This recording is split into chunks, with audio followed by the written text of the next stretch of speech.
Oh, okay. Anybody want the brochure with him?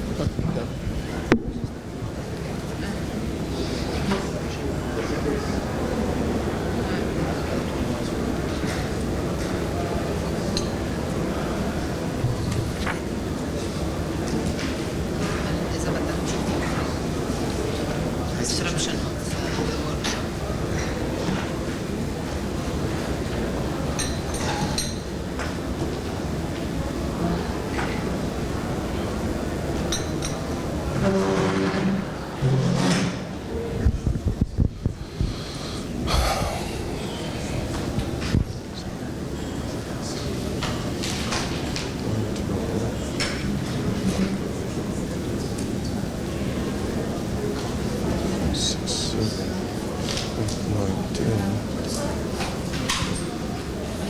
One more?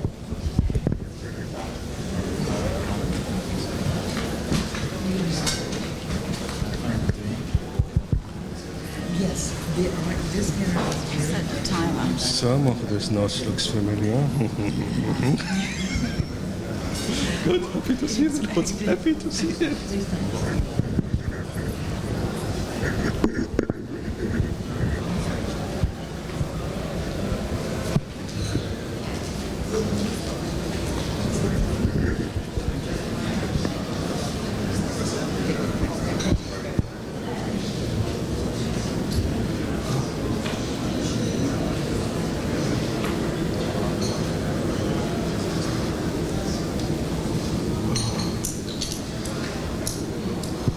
Okay.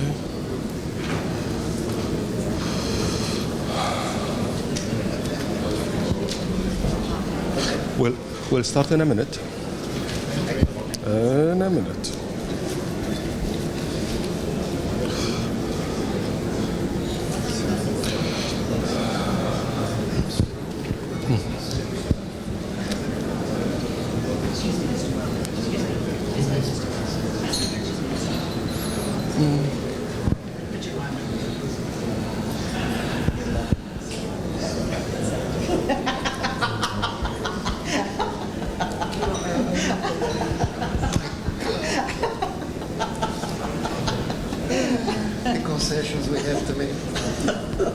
We have a new definition for multi-stakeholder.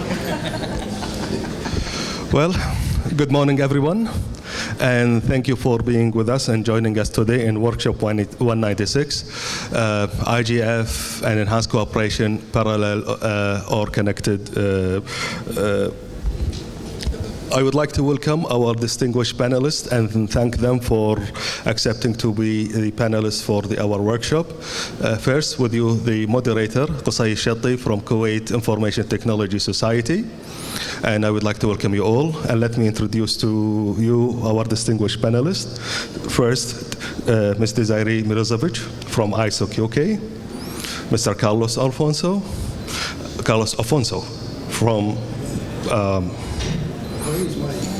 from the director of Instituto Nopef, Brazil, right? And Mrs. Martin Cade from Cade Inc., the United States. Mr. Peter Major, the representative of the Republic of Poland in Geneva. Mr. Faisal Bayouli. Hungary, sorry. Mr. Faisal Bayouli from the Ministry of Information and Ministry of Research, Information and Technology and Communication, Tunisia, and Mr. Ayman Sherbini from UNESCO, Lebanon. The workshop really is around three major questions. And in the brochure it is there.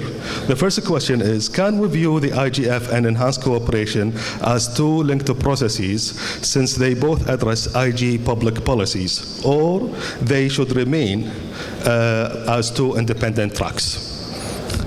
The second question, if the IGF is a non-binding and non-outcome policy dialogue platform, can enhanced cooperation serve as an outcome for this policy dialogue that can reflect multilateral, multi-stakeholder, democratic, and transparent process?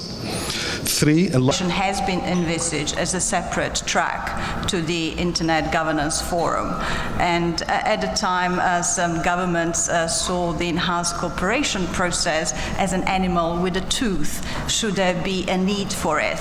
And the differences in understanding range from a wide spectrum, from those stakeholders who would expect that enhanced cooperation could mean setting up a new body, to those who understand that enhanced cooperation is a process that is taking place between and within the existing Internet institutions and organizations, and that we have many examples that I could mention as well, starting from new processes within ICANN, affirmation of commitments, and let's say the IDN, FAST, CCDN track, where we see governments working together with other policymakers to come up to the international public policy issues pertaining to the Internet.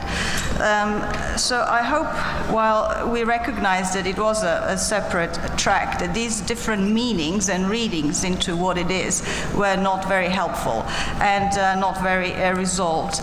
You can imagine that today's situation is very much different, and that many stakeholders have been involved, the civil society, the Internet technical community, private sector, and member states have all been involved in this different set of activities from 2012.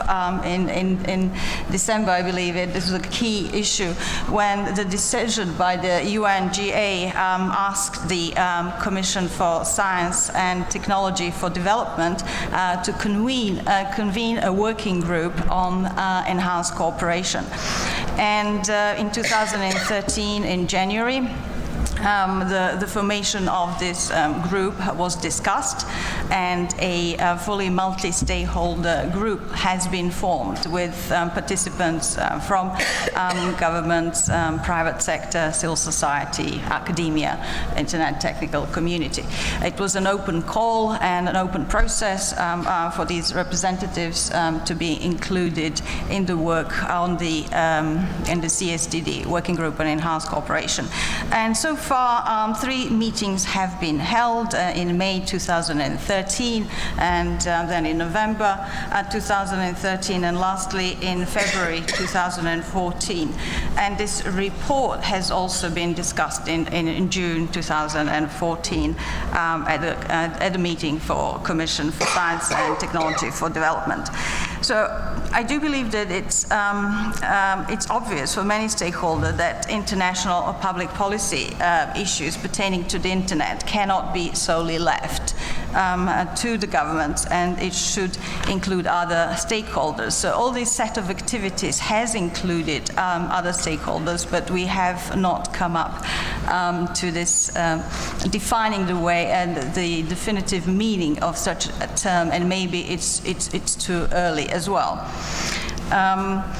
We were going to, maybe it would be just beneficial to remind everyone in that little booklet what paragraph 71 actually says, but it said that in Enhanced cooperation would actually ask governments on equal footing to with their roles and responsibilities, work on international public policy making issues pertaining to the internet, but not in day-to-day technical and operational matters that impact international public policy making. So that distinction was there from the day one, I think very clear.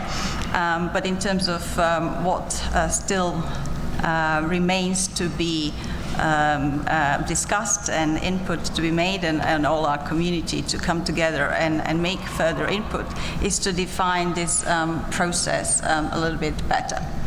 I think I'll stop here, having described this set of activities without answering your question whether there should be a separate track, but I think we'll come to that. Thank you, Ms. Ari.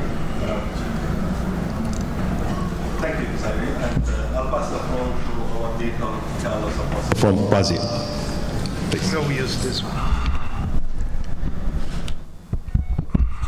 Well, thank you, Desiree. This introduction was fundamental. She covered the history of the dealing with the theme, and this is very good.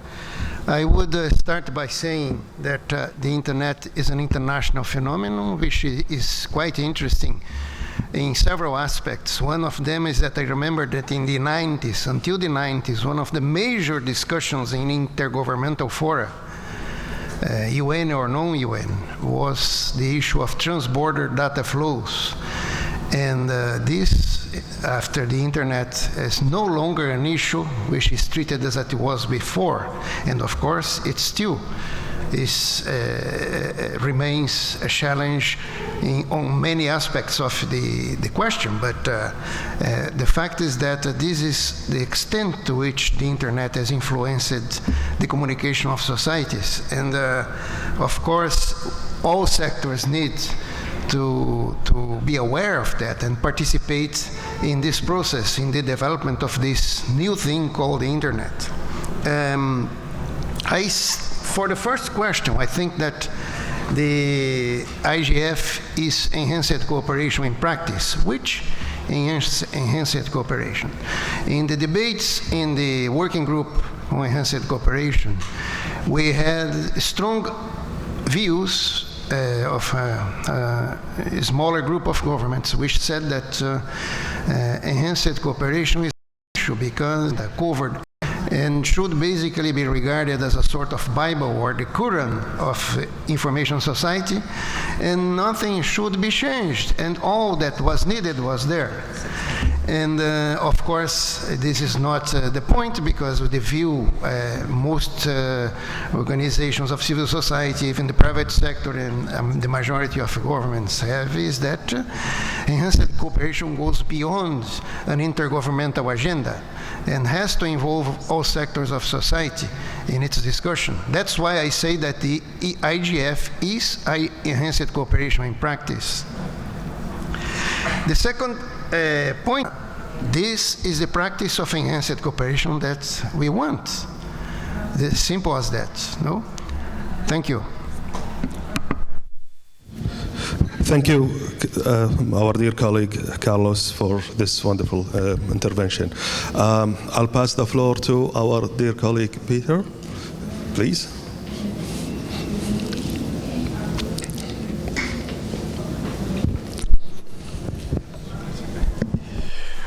Thank you. Well, I want to make it clear that I am from Hungary, not from Poland. And well, I sit here in the capacity of being the vice chair of the CSTD, that is the Commission of Science and Technology for Development, and in particular I was chairing the working group, and I'm still chairing the working group on enhanced cooperation. We had a very nice introduction from Desiree and nice comments from Afonso. Just want to add some minor details. We had 4 meetings for the working group on enhanced cooperation, and there was an antecedent to this working group. That was a working group on improvements to the IGF, which was also a CSTD multi-stakeholder working group, and basically I believe that was the first working group in the UN system which was multi-stakeholder, and Marilyn can confirm that we had a big fight to let other stakeholders into the UN system to be part of a working group. And after this big fight, the second working group was formed quite naturally as being a multi-stakeholder working group. Before answering the questions which were asked, probably we have to put the events in perspective. It is my assessment that in the internet governance ecosystem, we have ups and downs. Just to refer to the wicket we had in Dubai, my assessment was it was a kind of example where we couldn't get to some common agreement, as opposed to the WTPF, which is a World Telecommunication Policy Forum held just after the wicket, a couple of months after that, which went very smoothly in a multi-stakeholder environment. And subsequently, we formed this working group on enhanced cooperation, which was always in the air, that something should be done about it. Well, after the 4 meetings, which in my appreciation was a very short time, we had about 1 year to come out with some results. The positive part of it was that we had the UN General Assembly resolution to continue one of the most important part of our work, that is the mapping exercise. For those of you who don't know, cooperation and the Internet Governance Forum are the parallel processes or they are converging. The question is yes and no. Well, it very much depends who you ask. And naturally there are some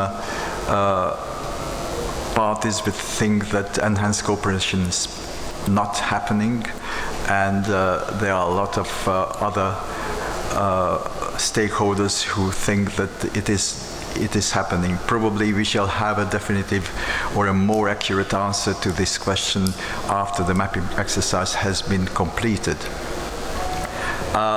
It is my assessment that IGF is a good example of this enhanced cooperation, but probably it is not the ultimate goal. So probably there is some convergence I can see, but we have to keep in mind that we are treating a very sensitive issue, and it's not from the point of view of internet governance. It's a point of view of legal systems, point of view of different civilizations. Part of the matter is not the internet, but rather the systems we have. and it needs a lot of time to come to some kind of understanding. We have to talk to each other and we have to understand each other.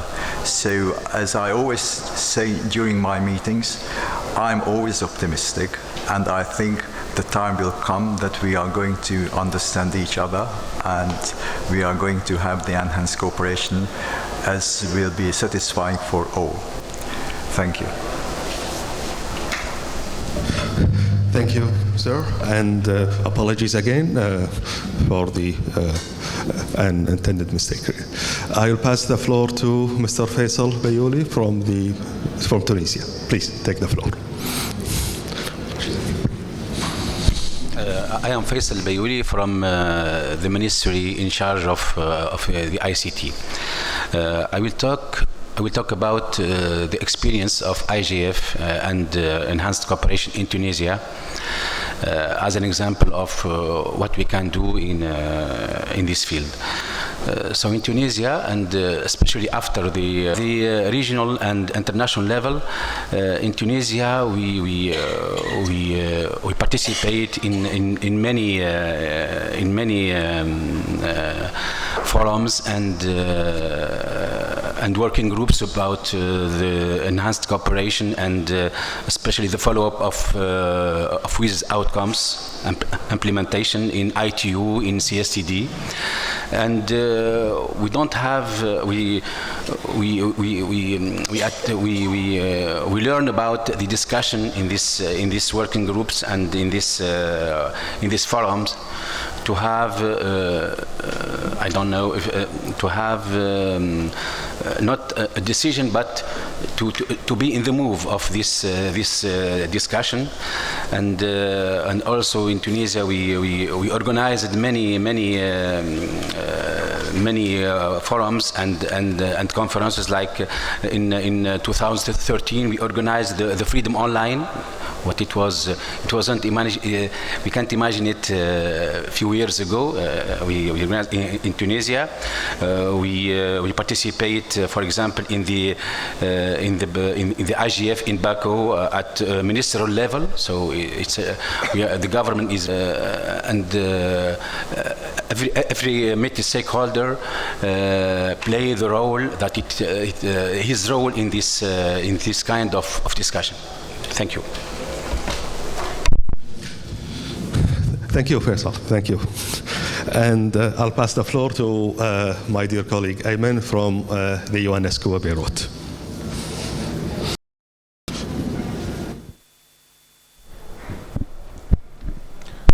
Thank you, Qusay. Thank you, dear distinguished colleague panelists who spoke before me. Actually, this is a very interesting topic, and I remember the day when Qusay called me at 5 to 12 to think about this workshop. Remember, before the closing of the date, and we said yes, we have to do something like that. It is the topic of the year, and I thank him for doing this excellent work, promoting the idea of the workshop and getting these distinguished panelists, as well as doing the backward planning or the preparations for the topics. In fact, the question is not a yes or no, or black or white, or a Boolean 1 or 0-1. It's further recognize the need for enhanced cooperation in the future to enable governments on equal footing. So actually, when we think enhanced cooperation, the core issue, the core concern, the core dilemma was enhanced cooperation by governments. Okay, we can think of enhanced cooperation by multi-stakeholders, for sure. We are doing enhanced cooperation in the IGF, for sure, yes. But the very problematic dilemma was this by governments, enhanced cooperation by governments. This is 69. In 19, in the WIGIG, the government issue. So there is a problem for an important subgroup, which is the governments, that actually we all as active players. The last idea I just want to bring to the table is that ESCWA is very much interested in the IGF as it stands and in the enhanced cooperation quest, whatever it lends itself to. And that's why we are participating heavily in the IGF from day zero. And we have even mimicked the same process of the global IGF in the Arab IGF with the multi-stakeholder thing. The dialogue in itself is precious, but when it lends itself to action, it becomes much more precious. And whether, this takes place today or tomorrow, this requires dialogue itself. So international organizations like ESCO and the others plays just a role of convener, facilitator, as Peter has mentioned, to keep the dialogue and to keep ourselves talking to each other, all the subgroups, to find common areas of common interest to the best of the whole information society and the citizens at large. Thank you. We need to defer to governments. When can the decision be taken by a different group of stakeholders? And for business and civil society, something that is sometimes overlooked is that actually when the WSIS began, and I think many times it's easy to forget, the purpose, the original purpose of the World Summit in the initial Government Advisory Committee. I think our aspiration initially was 40. Today there are over 140 governments that are members of the Government Advisory Committee, and 65 to 70 actively participate and attend. And it isn't just a single government representative who comes, the GAC representative, but it is now additionally to begin to think not just about the different stakeholders, but where and when do different stakeholders need to be involved in studying an issue, identifying an issue, developing solutions. So I might share with you two analogies. One, I like the parable of the 9 blind men and the elephant to describe the effort to find a definition for enhanced cooperation. I will pass the floor to the participants for interactive discussions, comments, and questions.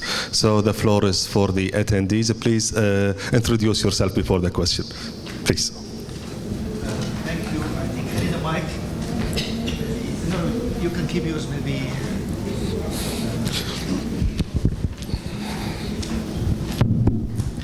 Okay, my name is Haidar Freyhat from really think about their size. The third thing is whether we like it or not, governments are already making policies and making decisions with regards to the internet. It's a fact of life. Sometimes the decisions are made in the Ministry of Interior, in the Ministry of Homeland Security, in the US, in the security apparatus. The Minister of Interior or Homeland Security or whatever, he's not highly willing or enthusiastic to come here and speak to people around. In fact, within the same government, the security apparatus people, they are reluctant to speak with the other stakeholders within the same country. So again, this thing needs to be unbundled before we talk about the ladder and so on. Let me bring an example from the Arab Spring. We have seen in many of the Arab Spring countries, we have seen ministers making decisions to ban, to block, to open, to unopen certain internet services. Sometimes we have two outgoing and decisive governments, and they block certain services. The issue and think about who needs to be involved when in a particular decision. But as business, we do not believe that it is possible to have a centralized approach. In fact, I would say that of course governments are involved today already, both at a local level, at a national level, at a regional level, at a global level, in making decisions that affect the internet, but are now relied on. by governments as a user, as well as by private citizens and businesses. Today, you find the government employees from a number of governments actively engaging at the IETF, the standards body for internet. We also, of course, know that increasingly governments are actively participating in other fora where decisions about privacy are being discussed, and it is not just the representative of the telecom regulatory authority. It is also coming from other ministries, the Ministry of Health, the Ministry of Education. So I think what I would say is a single centralized point, just like on the internet, would be a point of failure. Instead, we need to accelerate the inclusion and the incorporation of the government employees, including the ministers at appropriate levels, into where decisions are being talked about and where they're being made. Thank you, Marlene. Peter. Decision-making processes or them deciding on the international public policy issues, I think it's been clear that even in the paragraph 71, I think the process of enhanced cooperation has been explained. It states that the process towards enhanced cooperation to be started by the UN Secretary General, involving all relevant organizations by the end of the first quarter 2006 will involve all stakeholders in their respective roles. And unbundling these respective roles, whether they're a facilitator or convener, the problem is that the governments usually need an invitation. So probably that's one of the reasons why you haven't yet organized yourself as but that's also not true. I think I have witnessed many activities of parliamentarians, like parliamentarians in Brazil and the UK coming together to IGF to do some information sharing and exchange. And we also have high-level meetings from Nigeria. Sorry, that was the first one in Kenya, the IGF. So now there's a third one. I think. And the Vienna Declaration, which by the way was written, the final draft was written by a Brazilian ambassador, and you know that I am a Brazilian, so I had to mention it. Was adopted by consensus by 171 countries and was the basis for the General Assembly of the UN to endorse that declaration, and was the seed from which the High Commissioner on Human Rights in the UN originated, and that was with multi-sectoral participation. I don't mean that all decisions in the conference were made with multi-sectoral participation, because multi-stakeholders is an imperfect process, varies, the levels of decision and the participation in decision are different and so on, we know that. But then other conferences followed, the International Conference on Population Development in Egypt, in which again the same civil society team that was in ECO 92 helped to operate the internet in that setting.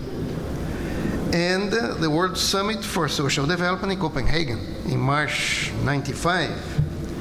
And the fourth Conference on Women, to show that the efforts at pluralist participation within UN fora and even in other intergovernmental organizations, fora is counting on this kind of participation at different levels with imperfections. Sometimes you are from a point on you are kept outside of the room where the delegates get together and finally decide things, but you are somehow influencing them. If we can just wrap up there, please. So that's what I wanted to summarize. Thank you. Thank you, Carlos. Thank you. Mr. Faisal, please. Sir.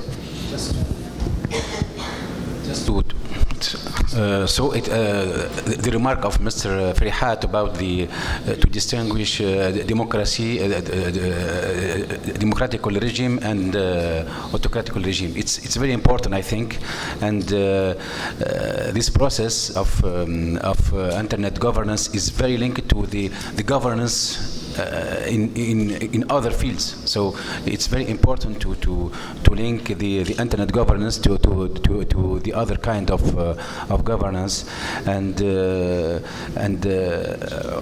case of Tunisia and for the Arab countries, I think we must go step by step. It's because it's very difficult to change dramatically from one side. Even proposals given to them that helps them shape their roadmap. What would they do? Network, a group, a constituency, or whatever. But there is some kind of fundamental hindering measure in the way IGF is designed, that every workshop and panel and things like that has to be multi-stakeholder. At the same time, we think that some subgroups need to meet on their own. So this needs to be also part of the improvements in the IGF in the future. How can we balance these two conflicting rules? Rule says that all the activities within the IGF annual meeting has to have multi-stakeholder balance. At the same time, we encourage the subgroups to meet and discuss their own common interests, civil society caucus, business, international chamber of commerce. So we need to give them like more a category of like a subgroup meeting, color, whatever color, and there is such kind of track within the next IGFs. It's a subgroup meeting, and it's open and should be public also, and other stakeholders can listen and observe. So maybe this can be the take-home idea to move our discussions here to the other working groups on the enhancement of the internet governance ecosystem. Please. Audible, yeah, okay. From an NGO, IT for Change in India. I mean, interesting discussion, and I have a lot of comments, but I'll try to keep it brief. I thought so, yeah. Well, louder, is it okay please. now? Yeah, it's working, but Yeah, not loud. yeah, thank you. Yes. I think, I mean, following on from what Carlos said. Your microphone is not working. I think so. Is it? It's working now. But Okay, I'm Parminder from an NGO IT for Change in India.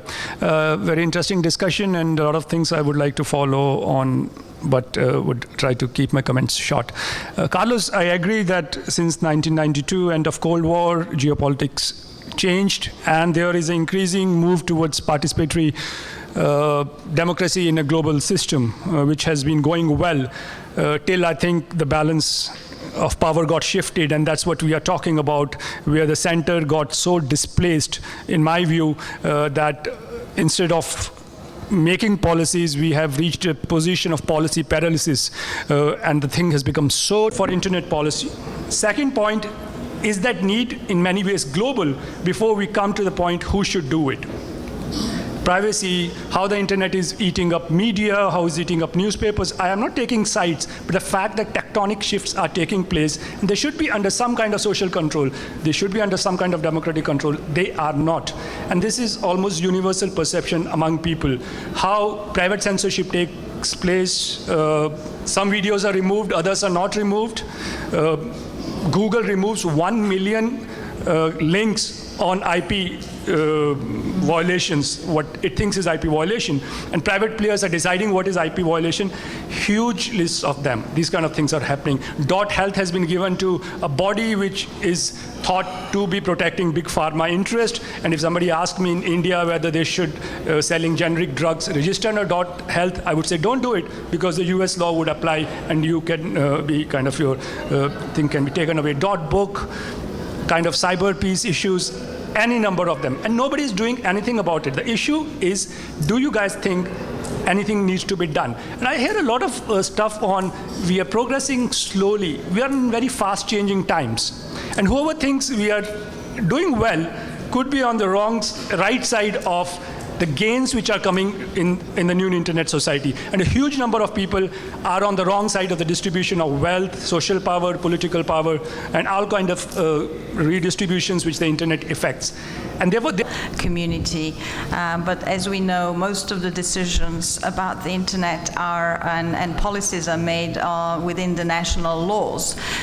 So what could be the instrument and what could be the benefit of the, let's say, an IGF forum forum where we discuss these policies, we need to show some leadership and the guidance of how these policies should be developed. And I think the biggest development that is going to take place or is needed really badly for the internet is the applied ethics. And this is something that we're grappling with, the norms, the international public policies pertaining to the internet. And the process is very slow, and I think the technology will be there, and there are technological solutions to some of the privacy problems, but I think what's really missing is the ethics and the norms that would be accepted on the international level. I do not think that we need a central place or the body to oversee any of these processes. I think what we need is a cooperation and between the existing organization, more exchange of information, but also creating some additional spaces where these issues could be discussed in a matter and fed in a more, if you like, urgent way than they are today. And so I'll just stop here. In a vacuum, as you know, there's a high rate of if a policy anyone or other stakeholders or has received any feedback. I think that that's a fact. So in order for all these norms and policies that we're going to come up with, we really ought to engage not just the global community, the civil society and the technical community and private sector, but of course governments have a role to play as well, and they can choose whether a convener, a facilitator or the implementer. Carlos? Marley? So I would never pass a real engineering test, but I will take a liberty of describing myself as being at least a little bit technical. And one of the things that I would just like to point out is that when we were trying to define rules and behaviors for me that Parminder's raised some very important and relevant questions. From a business perspective, I would go back to the point that we need facts, we need information. The good news is that UNESCO is doing this study, and I'm really looking forward to the meeting in February and looking forward to the idea that when we come into the IGF in Brazil, that we'll be hearing a lot more about, so what are the expectations about the norms and experiences? There are a number of sessions UNESCO's putting on here that are addressing this, but I just thought it would be interesting to point out that that's a space that some interesting and helpful research, I think, is being done, and at a UN agency that can then be rolled back into the regional and national levels, and I think needs to be listened to by business. This ethical dimension is something number of you and the next few billion we want. It is something we have to talk a lot more about.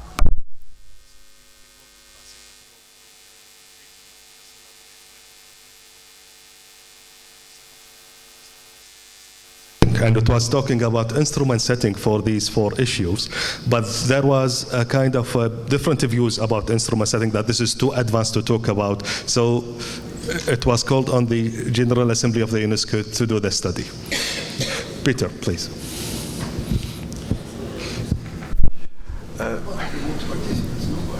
No, nobody. I just really want to react to what Parminder said, and I know that perception is an extremely important thing, but I would qualify your remarks as perceptions. I wouldn't jump into conclusions before the mapping exercise is over. For those of you who don't know, the mapping exercise came out from the questionnaire of the Working Group on Enhanced Cooperation. It identified 24 areas of concerns and problematic areas and try to link these areas with existing mechanisms to tackle these areas and try to identify gaps. So once the analysis is over, probably we have a little bit more than perceptions. We have a kind of... Reiterate the importance of recognizing the reality of coexistence of notions, coexistence of platforms, and this is a realm of our life. So we will continue dialogue about possibilities, about these connections of the ladder and building the bridges between the processes to the best interest of the humanity and the information society. And the last word, I would like to thank you for your efforts, Qusay. Thank you. Well, there is a remote part. Okay. Okay. Yes. With regards to remote participation, we had 3 remote participants connected all the time to the conference, all the way from Australia to the United States. I just wanted to mention that. Thank you. Well, I would like to thank you all for joining us, and really I want to thank our distinguished panelists for being with us and giving their time to join us in this workshop. So let's give them a good round of applause.